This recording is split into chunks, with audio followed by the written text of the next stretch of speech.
Thank you very much, Brian. Actually,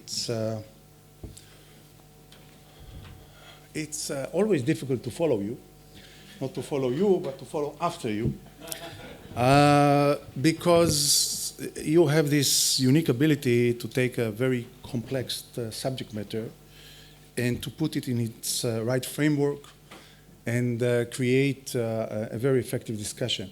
But what was magnificent in my view that, in volleyball, there is this saying that you raise the ball for another person to hit it down. That's exactly what you did for my presentation, because I will try to take it from the exact point that you have left and talk about those concepts. Try to create some order in this very complex subject matter of Psy-Ops and the battle of perception. So my presentation will be divided into two sections. The first section will be more generic, trying to understand the basic concept, the generic concept of that subject matter. The second part of it will try to put those concepts in the framework of a case study, which is, I took Hezbollah as a case study, trying to understand, but we can take any other case studies for that purposes. So let's start with the question is what is a psychological operation, and what are the basic concepts that we need to understand when we are talking about it? As you have mentioned, and rightly so, we are talking about perception. We are talking about changing perceptions, and for that, let's try to define, and you know that I'm a freak of definitions, so let's try to define what is perception. And I would say that perception is translating and ascribing a meaning to a certain reality, as it is reflected in the subjective perception of an individual or a relevant group, because we can talk about perception of a person, or perception of a group, or perception of a community, or perception of a state, and so on and so forth. So we know what is perception. But what is the sphere of perception? We said that we should differ between individual perception sphere and group or community perceptual sphere. And for the individual perceptual sphere, I would argue that this is the complete fabric of an individual perception and his relation to reality, against, of course, the backdrops of the value system, the set of beliefs, the emotions, the opinions, objectives, motivations, and interests that he has altogether. This is the way that we would refer to an individual perception sphere. We can take the same definition, but refer to a group, and then we would understand what is the group perception sphere. Now, when we are talking about Psy-Ops, at the end of the day, we are talking about perception design. We want to design the perception, either of a person or a group or both. And a perception design is a change and creation of a new composition. We had an old composition of perception, and we want to create a new composition of perception in the individual and or group's perception sphere. How do we do that? We do that with perception messages. Those perception messages could be verbal, could be written, could be visual, could be physical or kinetic, and could be cyber actions that are used to shape the perception of a specific target audience. The message can be positive or negative, or if you wish, sticks or carrots. What are the tools that we can use in order to send those messages? Those are the channels or methods of conveying perception messages in a synchronized manner to a defined target audience. Perception tools may be overt or covert, direct or indirect. Now, how do we convey those messages using those tools? For that, we need the perception forces, or if you wish, the circles of influence. And we need, of course, first of all, to have the intelligence which is needed in order to understand what are those circles of influence that shape the perception sphere of an individual or group at which the perception tools are directed. This can be done by a perception operation. The perception operation is an initiated process designed to shape the perception of a defined target audience by influencing the emotions, the opinions, the beliefs, the motivations, the interests, the objectives, in a way that will influence the behavior of this target audience. That's what it's all about. That's what is a perception operation. When we talk about perception campaign, practically we combine few or many perception operations. This is the total activities that are systematically operated, initiated, and synchronized within the framework of the perception operation to achieve a concrete perception objective. Now, the perception operations may use various perception tools. The first type of perception tools would be direct and overt perception campaign.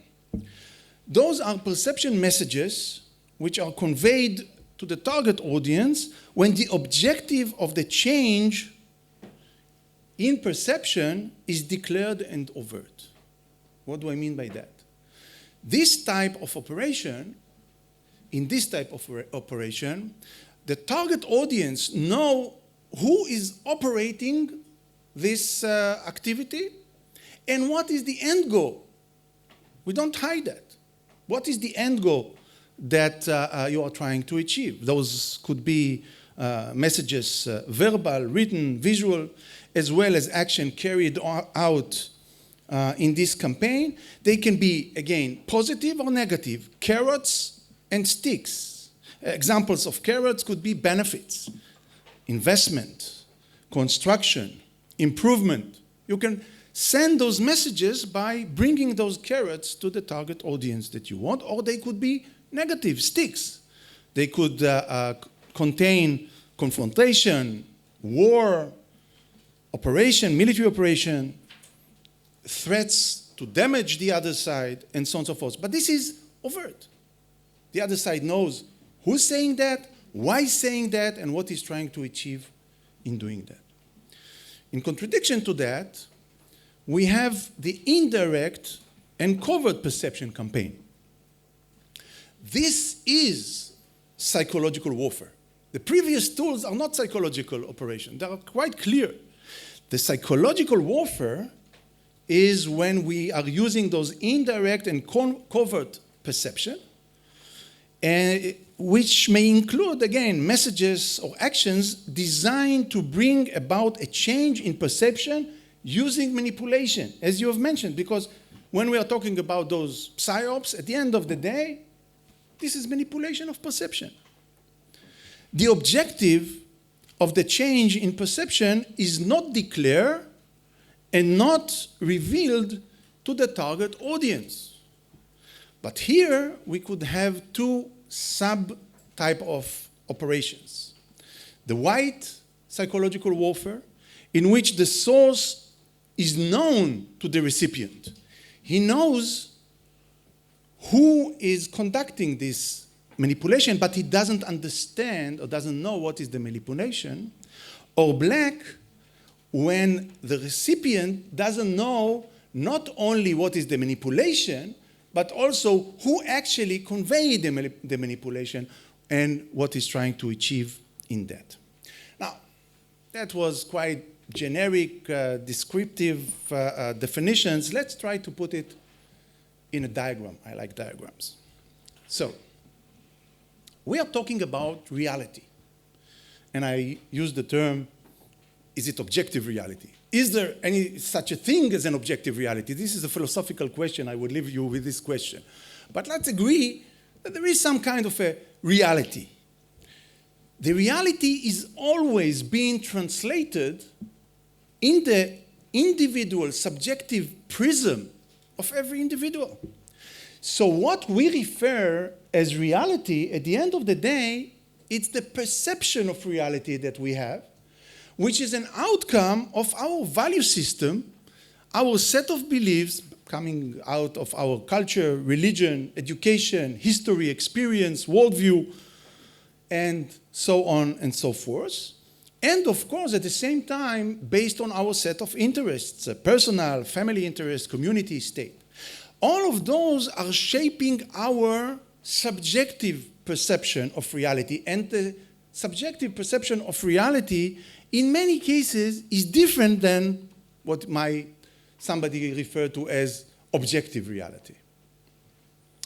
But this is the individual subjective prism, and I would say that when we are talking about groups, communities, or states, here we are talking about many individual subjective perceptives, and at the end of the day, when we are talking an operation, maybe we want to reach every individual, but the influence that we are trying to achieve is on an overall group, community, or states. Now, what do we want to do?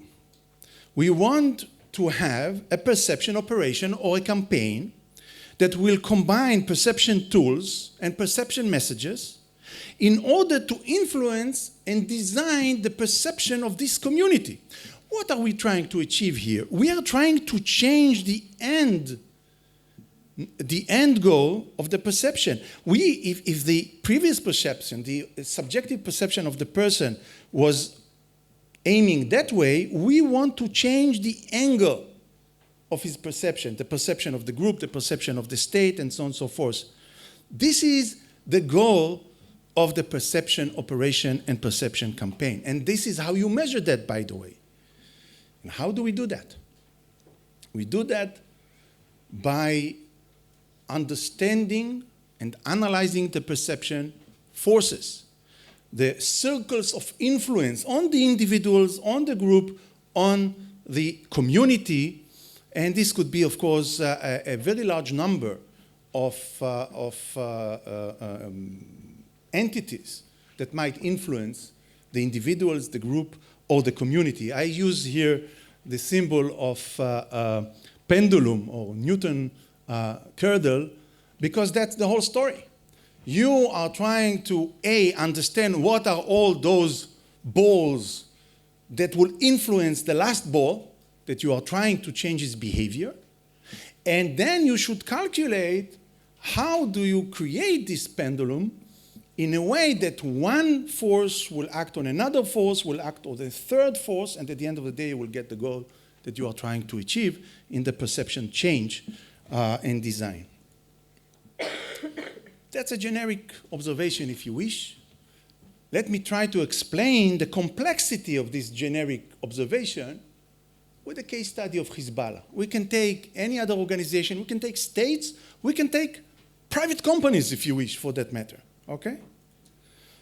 So the first thing that we need to understand are really to figure out the map, or to map the perception forces on Hezbollah. And I would argue that when we are talking about perception forces on Hezbollah, we have internal forces and external forces. If you want really to change the behavior of Hezbollah, you need, first of all, probably to understand what influenced the decision makers of Hezbollah, Nasrallah and other leaders. What are the interests, the goals, the set of beliefs of the activists, the supporters of Hezbollah? Are there any differences in the perception of the military apparatuses of Hezbollah and the political apparatuses of Hezbollah? This is internal entities. But you have also, in the Lebanese arena, a lot of other factors that might influence Hezbollah.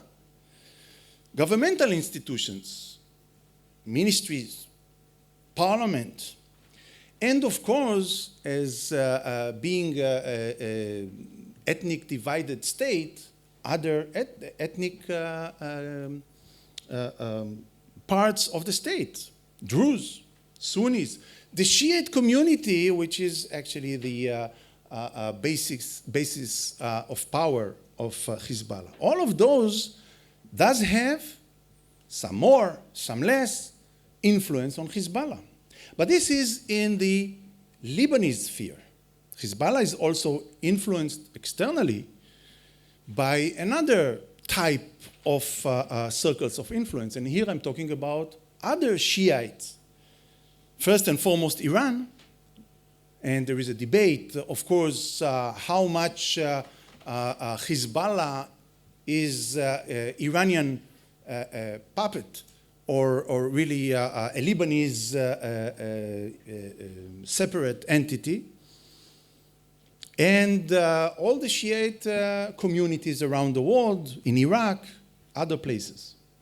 But there are other forces that might influence the perception of Hezbollah, and those are Sunnis players.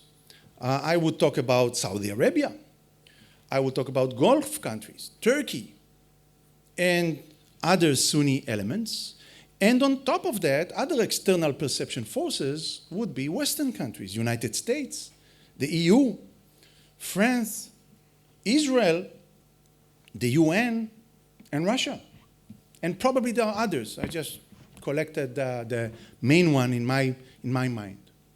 So once we figure out who are all the possible players, the possible forces that might impact the perception and therefore the behavior of Hezbollah, the next thing we need to do is to categorize the influence from those actors. Those are direct influences on Hezbollah.